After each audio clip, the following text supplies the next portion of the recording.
कितने पन्ने होते हैं कॉन्स्टिट्यूशन में? कितने कितने? ऐसा मोटा करके मत बताओ, पेज कितने होते हैं? रोज लेके घूमते थे, कभी खोल के पढ़ो तो सही। अरे पढ़ते हो नहीं, लहराते फिरते हो।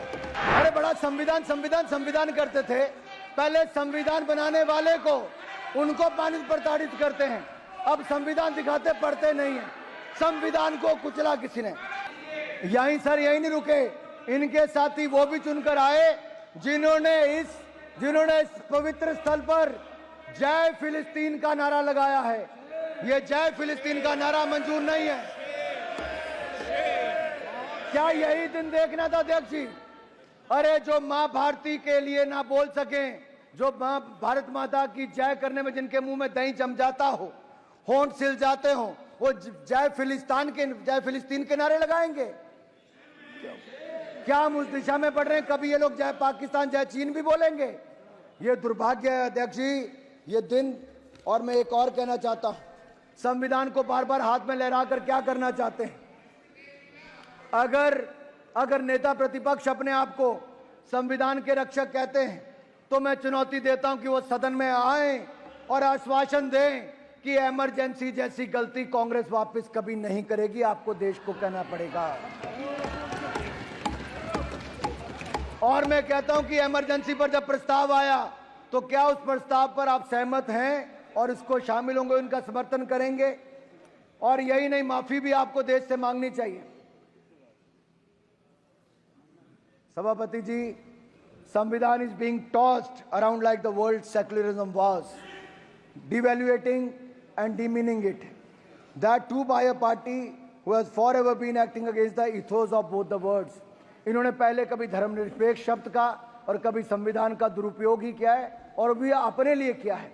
सच्चाई यह है कि जिन्होंने देश को संविधान दिया वो बाबा साहब अंबेडकर को अपमानित, प्रताड़ित, पीड़ित और पॉलिटिक्स से बाहर करने का काम किया तो आप लोगों ने ही किया था।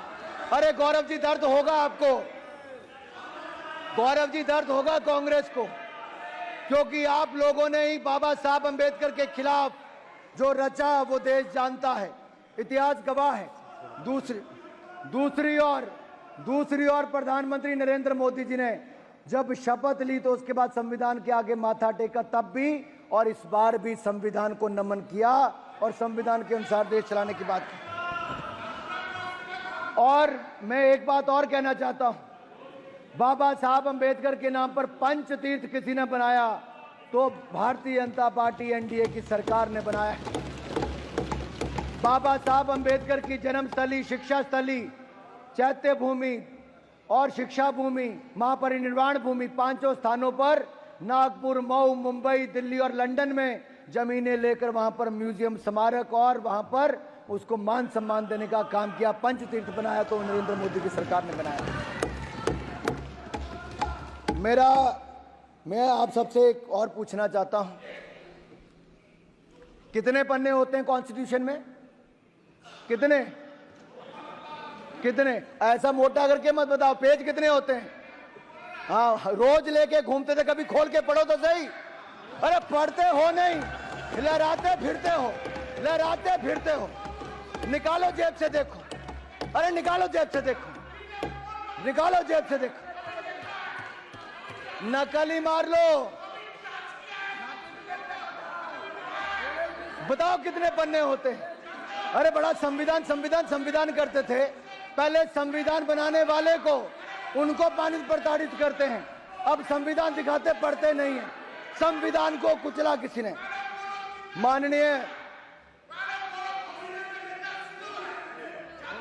माननीय सभापति जी, अगर संविधान को तार किसी ने किया था, संविधान को कुचलने का किसी ने काम किया था, तो वो भी आपने इमरजेंसी लगाकर किया था।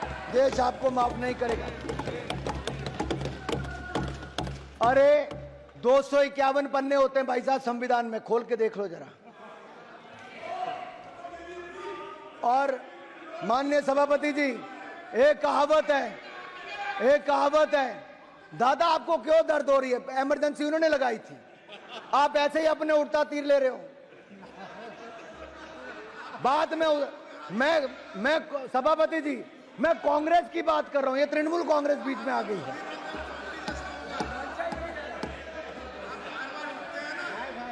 अब सच्चाई तो ये है माननीय सभापति जी, सच्चाई ये है कि जो कभी कांग्रेस के नेता सदन थे, सच्चे तृणमूल वाले इनके लिए बोलते कांग्रेस के लिए, आज कांग्रेस तो अपने नेता सदन अधीर रंजन चौधरी के लिए खड़ी नहीं हुई, एक सभा करने भी इनके नेता नहीं गए और ममता जी के आगे उनको बेचारे को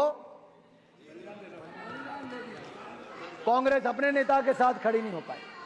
ऐसी कौन सी मजबूरी थी कि कांग्रेस को बंगाल में घुटने टेकने जरूरी था? और बैठिए तमिलनाडु में है, बैठिए। मारन जी को दर्द हो रहा है।